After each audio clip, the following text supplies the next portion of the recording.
Bonjour et bienvenue sur DigiSchool, je suis Camille, votre professeure de lettres. Aujourd'hui, nous évoquons ensemble le procès de Madame Bovary de Flaubert et nous allons parler plus précisément des termes de l'accusation telle qu'elle a été portée par le substitut du procureur Ernest Pinard.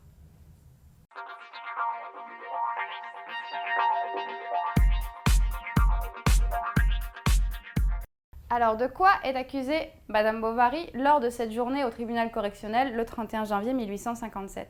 Les trois prévenus, Gustave Flaubert, mais également son éditeur Léon-Laurent Pichat et l'imprimeur Monsieur Pillet, doivent répondre du délit d'outrage à la morale publique et religieuse et aux bonnes mœurs à travers la publication de Madame Bovary. C'est-à-dire que le tribunal, l'État, représenté par le procureur Pinard, juge la lecture de Madame Bovary offensante pour la société. En quoi Madame Bovary, ce roman qui aujourd'hui, avec nos yeux de lecteurs contemporains, peut nous paraître inoffensif, paraissait offensant à l'époque. Selon le procureur Ernest Pinard, si Madame Bovary est un texte offensant, c'est tout d'abord à cause de la couleur lascive du texte. En effet, pendant 1h30, le substitut du procureur va essayer de démontrer pourquoi le roman a un érotisme latent, pourquoi il ressent à sa lecture une forme d'érotisme. Ça, vous l'avez tous expérimenté, quand on lit Madame Bovary, on ressent une certaine dose d'érotisme à travers les passages qui décrivent les amours d'Emma. Pourtant, il n'y a pas vraiment de phrase qui puisse être mise en accusation. En fait, la critique génétique, vous savez, la critique génétique, c'est cette tendance moderne de la critique qui étudie les brouillons et les manuscrits pour mieux comprendre une œuvre. La critique génétique a donc montré que pendant la rédaction de Madame Bovary, Gustave Flaubert avait développé de longs passages érotiques qu'il avait en fait peu à peu atténués.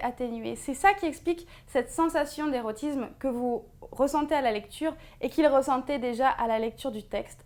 C'est pour ça qu'il veut accuser Madame Bovary, mais il n'y a pas vraiment de preuves dans le texte. Donc ce que va faire Ernest Pinard dans un deuxième temps de cette longue plaidoirie contre Madame Bovary, c'est accuser le style en fait de Gustave Flaubert. Vous savez que Flaubert avait un style vraiment novateur. Ce procès, tel que le décrit Pierre-Marc de Biasy, le biographe de Flaubert par exemple, c'est vraiment un procès du style flaubertien qui est mis en accusation ici. C'est un procès du style à tel point que Ernest Pinard va jusqu'à citer des passages d'autres textes de Flaubert.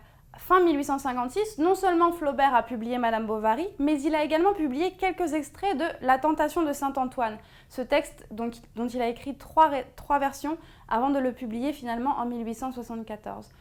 Ernest Pinard cite donc certains passages de La Tentation de Saint-Antoine. Il veut prouver au juge que l'écriture de Flaubert est en cause, cette écriture est lascive et doit être condamnée. Sur quoi spécifiquement Ernest Pinard va-t-il baser son accusation? Il va se fonder sur 4 passages du roman principalement. Le premier passage, vous vous en doutez, c'est le début de l'adultère d'Emma avec Rodolphe. Ce passage est choquant pour les mœurs de l'époque car il décrit un adultère, une femme qui renonce au mariage pour vivre une histoire d'amour. Il attaque en deuxième partie la transition religieuse après la liaison d'Emma avec Rodolphe et avant sa liaison avec Léon. Vous vous rappelez, c'est ce passage où Emma se tourne vers la religion à des accès de mysticisme.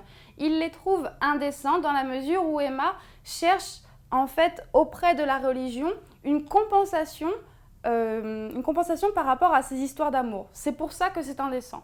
Les troisièmes passages qui sont mis en accusation par le substitut du procureur Ernest Pinard, c'est bien entendu la, je cite, dépravation des passages qui décrivent la liaison entre Emma et Léon, c'est-à-dire le deuxième adultère. Et enfin, la quatrième scène qui est mise en cause, c'est la scène de l'agonie d'Emma. Une scène, vous vous en rappelez, si choquante que Gustave Flaubert lui-même racontait à ses amis les frères Goncourt avoir vomi 2 fois en la rédigeant. Pour Ernest Pinard, cette scène est choquante car elle est réaliste. Elle est réaliste et ne devrait pas être décrite dans les pages d'un texte. Voilà, c'est tout pour aujourd'hui. Merci d'avoir suivi cette vidéo. N'hésitez pas à consulter d'autres fiches, d'autres vidéos concernant le procès de Madame Bovary de Flaubert et à très bientôt sur DigiSchool.